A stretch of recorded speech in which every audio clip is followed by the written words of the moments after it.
Welcome to KQEG 7 River Sports. I'm your host, Terry Erickson. Each week, an inside look into sports, into wellness, into fitness. Well, today we're going to take a break from interviewing coaches and interviewing players to interviewing three wellness warriors, three people in the community that really personify what health and nutrition and the entire wellness package, the entire spectrum here today. Michelle Wanders, Kim Lovejoy, and Mischelle Lee. Welcome to the show. Thank you. Thank you. Well, let's begin by talking about your story. I'm always interested in stories, and one quote I really like is this: life begins at the end of your comfort zone. And for you, Michelle, knowing you from the world of fitness, by the way, they've all found the proverbial fountain of youth. I think you probably can see that. But looking at Michelle Wanders starting out, I know you began something like 14 years ago. There must have been a revelation, a transactional change in your life. Sure. Growing up, I wasn't really very physically active, wasn't active in sports. I was a cheerleader, but really nothing athletics driven. And found myself with three little girls, 5 and under, trying to put together a family business, and there just wasn't a lot of personal time, a lot of attention given to myself. And so I thought, I'm tired of being 20 pounds overweight and living a lifestyle of processed food and rush. I need to make some changes. Well, you were in, like we all are, in what's called the NASCAR mode of life, running all over the place all the time. But you decided, hey, I don't really like me. I'm going to make a change. Absolutely. And it started with your passion for running. It did, and I had run some in college just recreationally when I could find the time to fit it in, and I just made a commitment that each day I was going to set aside a little time for myself, and it started that I didn't really like running. It was hard. So I did a lot of walking and a little running, and then that switched with time, a little walking and a lot of running, and just found I really enjoyed it. And I had a lot of side benefits from it. I wanted initially just to lose some weight and to have some me time, but I found it really helped open doors of meeting new people and also gave me a better sense of mental health and self-esteem. And we're going to continue on that journey too, Michelle. And Kim, your journey started at the age of 30 when you looked in the mirror and said, I got to lose some weight. I was heavy all my life, and after having 2 kids, decided at 30, to get fit, maybe I'd start running. And I always said it took the first mile. I ran my first mile, and after that, it was like mile 2.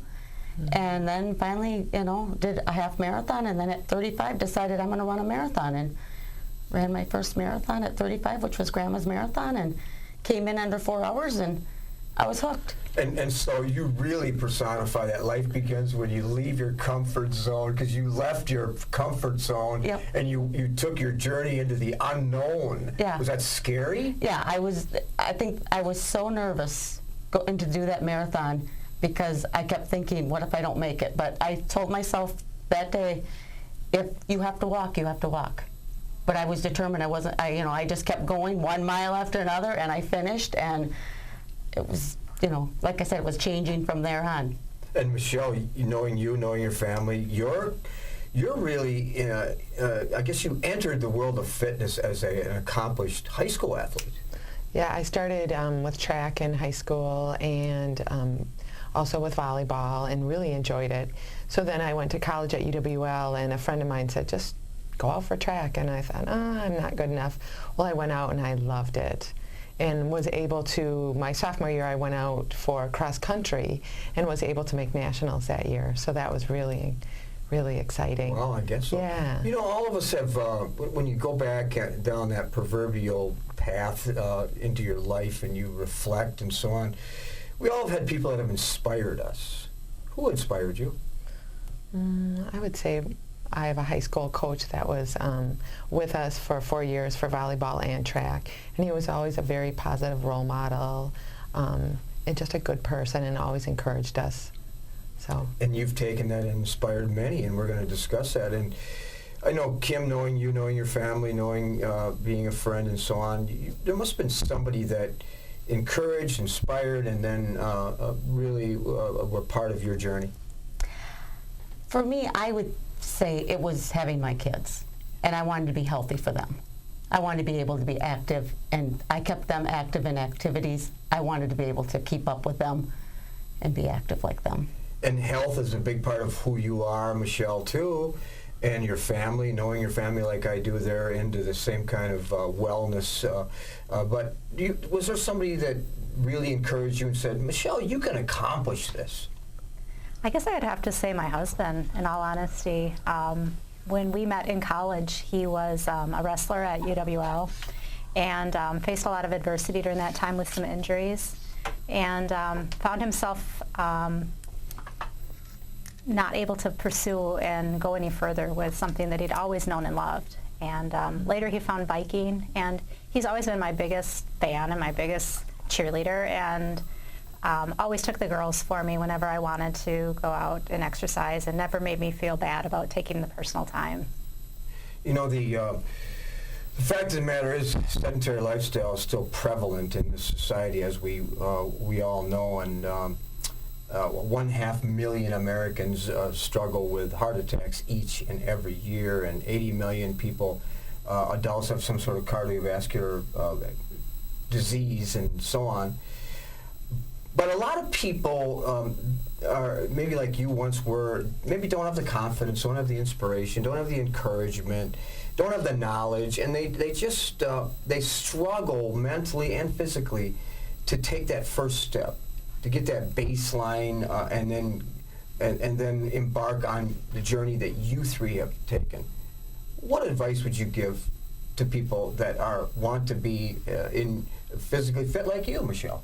I think you nailed it when you said it, Terry. It is one step at a time. It's baby steps. And I think all the time people want to make big changes and start out in big ways. But I think if you just take one aspect and just focus on that, and maybe it's to be more physically active, or maybe it's to clean up your diet, or maybe it's a mental health change that you're going to stop the negativity. But I think if you take just one thing at a time, you gain confidence from that, and that can be your stepping block to continue on your journey.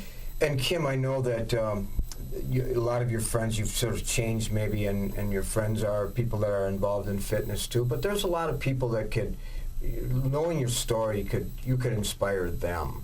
How would you do that? If you were speaking to a group of people on sort of sharing your story and giving them some encouragement, how would you do that? I always tell everybody, a lot of people say when they get home from work, they're so stressed, they don't want to do anything. It's like, if you would just get outside for 30 minutes and just take a walk, you would be surprised that when you come back, how relaxed you feel. And that was always something I always encourage people, is just get outside and do 30 minutes of something. A walk, find a hill to walk up. We live in such a beautiful area. We've got great trails and, just scenery that a lot of people that have lived through their lifetime haven't even seen. Yeah, we have great trails. We have lots of things to do to take advantage of. We're going to discuss that, but we also have great trainers in this area. One of them happens to be sitting right next to me, who's a certified trainer and a fitness major from UWL. So when we talk about the whole wellness package, the spectrum, I mean, that's where your expertise is. Yeah, so to be successful, I think starting out with training people, we can't expect too much of someone. You have to, like you guys stated, you have to start small. When I train someone, I try to get a program together for them, and I tell them, let's start with training. Change one thing in your diet. I don't want you to completely, change everything. And statistics show that if you change 3 or 4 things, you're going to be 35% successful. If you change one thing in your whole fitness program, you're going to be 90% successful, because you're not overwhelmed and you're not going to want to quit. So let's talk about that part of the wellness package, nutrition, since you mentioned it, the harmful things that we put into our body, and we're all guilty, and we live in what's called the garbage syndrome, where we put things in, and all of us do, and I try to exemplify good eating with my own children and grandchildren. But how is that something that's not emphasized enough? Exactly. It's unbelievable how much processed food people eat just because it's so convenient. I coach track as well, and these kids are eating granola bars, and I'm like, why don't you bring a banana and some peanut butter? You know, it doesn't have all the sugar, some sugar and peanut butter, but just eating whole foods. You know, this world has become too convenient food-wise. Everybody just wants it right now. So I always emphasize anyone to try to make something at home that doesn't have all the preservatives. And we don't know the long-term effects either of all the preservatives in foods versus just buying whole foods or growing your own fruits and vegetables. Mm-hmm. And I know, I can tell you that the garbage dump syndrome is maybe I would partake in a little bit of that. And I know with all your running, Kim, you've changed your eating habits. Yes, and for me, as I get older, we have to change our eating habits. We have, caffeine cannot be, something we can be taking in a lot of sugars. I try to cut out a lot of sugars and carbs, and just try to do more healthy fruits, vegetables, healthy grains, and it's just something, as active as I am, I've had to keep changing it because the older I get, my metabolism has slowed down. And Mischelle, give our viewers an idea of what your daily, weekly menu is all about. Oh boy. Okay. Well, could I put a plug in for my favorite cookbook? You sure can. Okay. Run Fast, Eat Slow. It's written by Elsie Kopecki, and it is co-authored by Shalane Flanagan. And if you know Shalane Flanagan, if you're a person about runners. She's an Olympian runner. She won the New York City Marathon this year. And it's just got the best tasty recipes. I think people often shy away from clean eating because they think it's boring. It doesn't have to be. And shy away from fats because they think they're bad for you, but if you eat healthy fats, they're good. My kids love the cookbook, and they will constantly look through this cookbook and say, okay, can you make this week, Mom? So I don't have really a menu for the week, but I guess I have favored recipes that we continue to go back to. But it's all based on healthy eating, and maybe next time you're on the show, you can bring us a dish. Okay. Disclaimer, I do still enjoy going to Howie's and having a hamburger, fries, and a beer. But you know what? All things in moderation. I have to say that because you're going to see me there. No, you've seen me there too, I think. And actually, tonight after umpiring an Aquinas softball game, I just might stop there. So I know, because we're all not perfect, but we need to take a quick break and sell some good eating habits to our viewers, and then when we come back more, when we talk about the entire wellness package with our three guests. We'll be right back. At Schneider Heating and Air Conditioning, we have assembled a championship team who listens to what your needs are. We install carrier comfort systems that improve the comfort, efficiency, and the air quality of your home and workplace. We serve you with highly trained technicians who are prompt, friendly, and honest. For Gold Star treatment, turn to the experts, Carrier and Schneider Heating and Air Conditioning. Schneider Heating and Air Conditioning, your comfort is our business. Welcome back to Seven Rivers Sports. Great interview. More to come here on Seven Rivers Sports with Michelle Wanders, Kim Lovejoy, and Mischelle Lee. Three wellness warriors who really walk the talk, and you can see the picture of health. Well, Michelle, we talked about your background, and Mischelle Lee, we talked about you training for fitness for the last 3 years, doing some things at the Y. So share some of that with us. So I teach at several locations, but I teach fitness classes at the Y, more high-impact classes like a Tabata class and a total body conditioning class. I also do a program called the Live Strong program at the Y, and that's for cancer survivors, which is a really neat program. And then I'm also a trainer there for a program called A New Direction, and that's young cancer survivors, which is incredible, just unbelievable. I'm sure there's some emotional stories there too, but you're an inspiration to them. And is there some stories that you would want to share that have really hit your heart? Yes, I have. My husband and I have 5 children, and the children that I do train, I have a few that are younger than 9, which is hard to believe. just amazing how much energy they have and an appreciation for just everyday play, and it's not even so much exercise, but just keeping them physically active, and how much they appreciate that. And just grounding, to go home to a family and realize how lucky we are to be healthy and to be disease-free or cancer-free, and just wonderful. It's probably one of my favorite things I do with fitness. It sounds like it, and I can see the emotions in your response, and of course all three of you are blessed with good health, but it comes with work. There's no question about it. And Kim, I know your goal was to run a marathon, and at the age of 35 you ran Grandma's, and you've done a lot since. And you whet your appetite to it one step at a time, but that must have been a real sense of accomplishment on your very first journey to a marathon. Yes, I was ecstatic. I didn't know if I'd do another one, but after that I think I did 1 or 2 a year, and when I turned 50, I did a 50K, and then, after that, ran Green Bay Marathon and qualified for Boston. And so, for me, I looked at it as turning 50 wasn't that bad. So unlike some people that turn 50 and they wear black clothes and they don't want anybody to know it's their birthday, and then just go out and probably drink too much and eat too much, you went the other direction. I did. I did the 50K, and we had a big birthday party afterwards. It took me 7 hours in Hickson to finish, and when we were done, we had a lot of drinks and a lot of cake. Well, and Mischelle wonders, the love of running has really caught on with you. You're a better version of yourself. Your first 2000 marathon, and 2007, your first marathon. Reflect on that.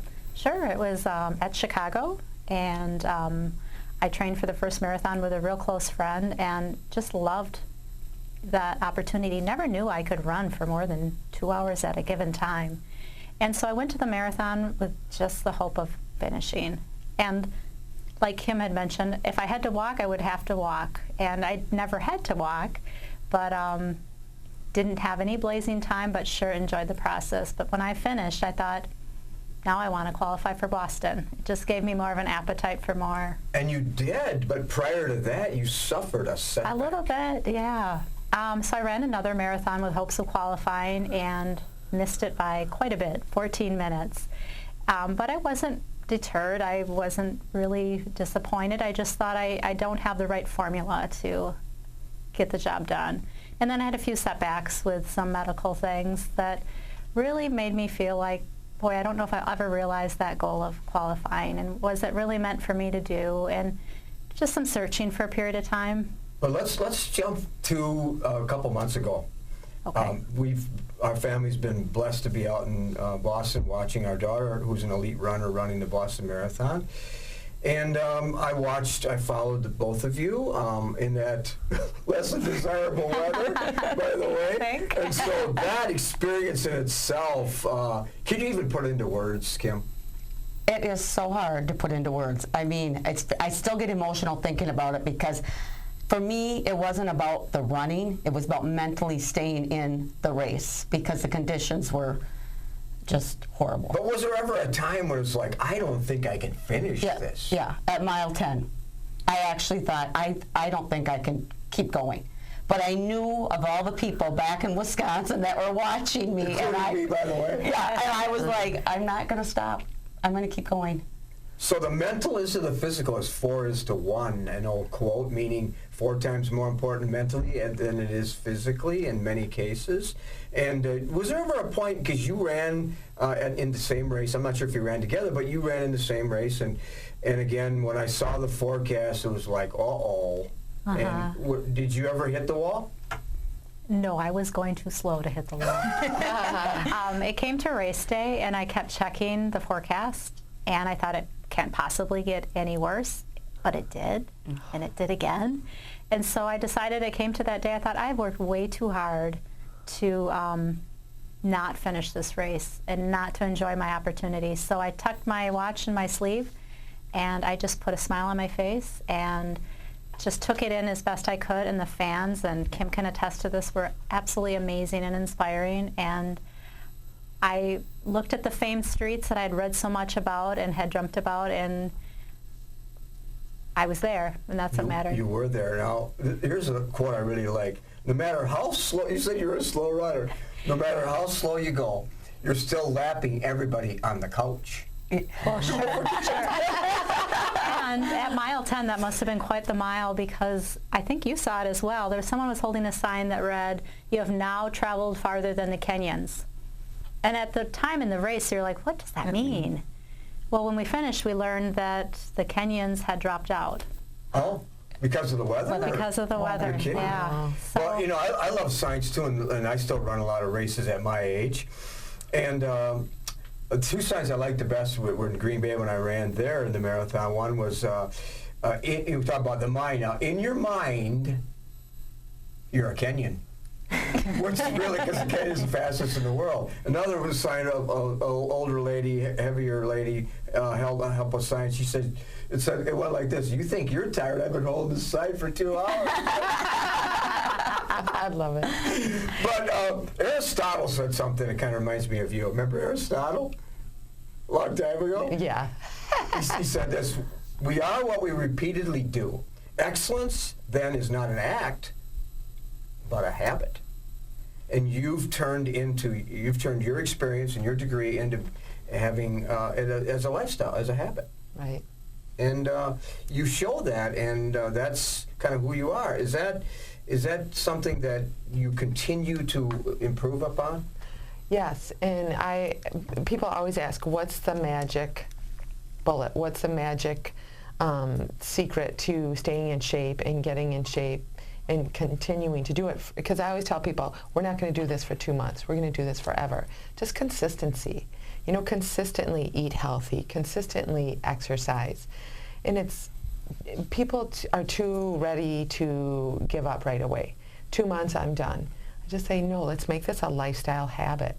So I've just, in my own life, tried to be consistent, try to consistently be active, do strength training, cardio, and keep my family active. But the two issues, you said it very well, the two issues that a lot of people struggle with, among many others, are one, carving out the time, and two, getting family support. Right. Family support, it's kind of who you all are, right, starting with you, right? Right. Yeah, and we have, you know, my husband is a football coach at Aquinas, and he's very active. He lifts weights with the kids, and we have 5 kids. And to this day, I used to be a child care provider. I'd say, let's go for a walk, you guys. It got to my point where my son is 9, and he's like, Mom, can we go for a walk?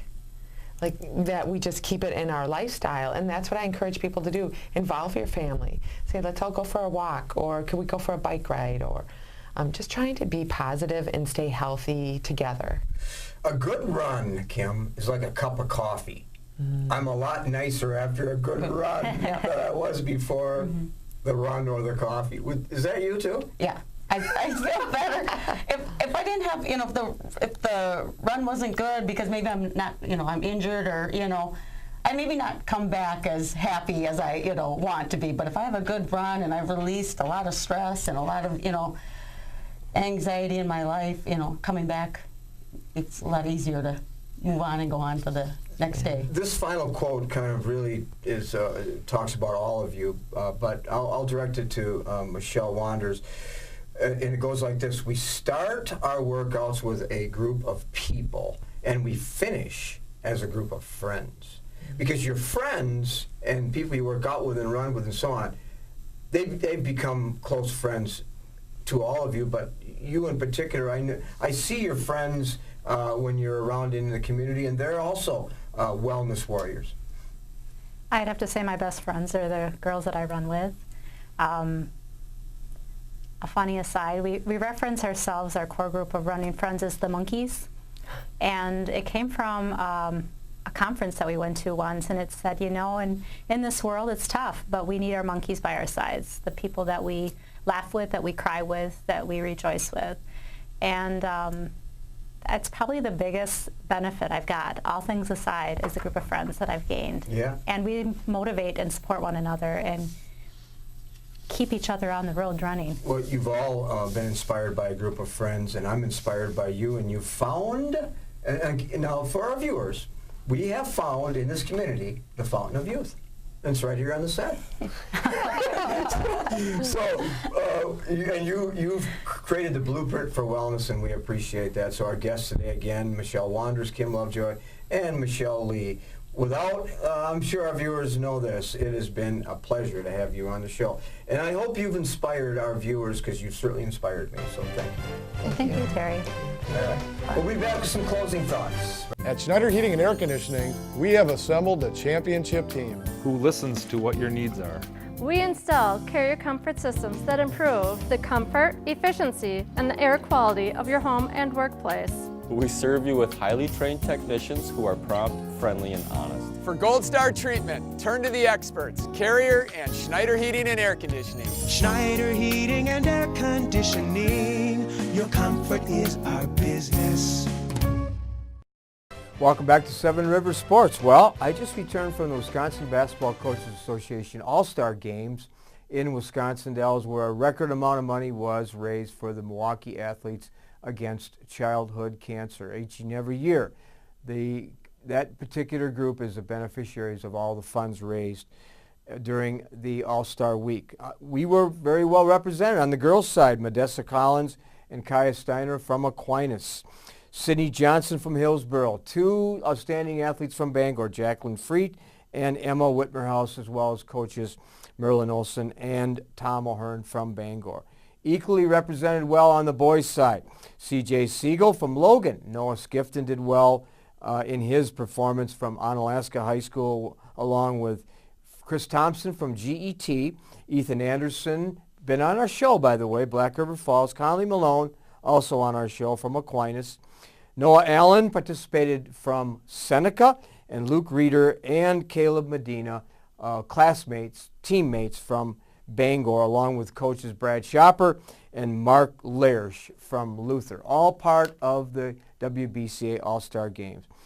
Well, plenty of activities to take advantage of here in the Cooley region during the summer months, whether you like to bike, hike, road races, water sports, music in the park.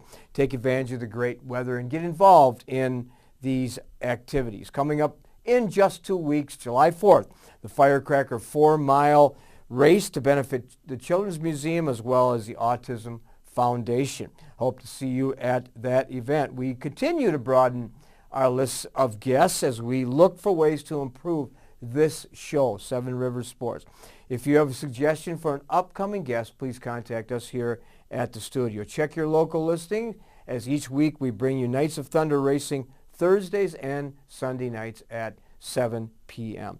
Thanks for joining us. Until next week, I'm your host, Terry Erickson, hoping that you will have a healthy and an active week ahead.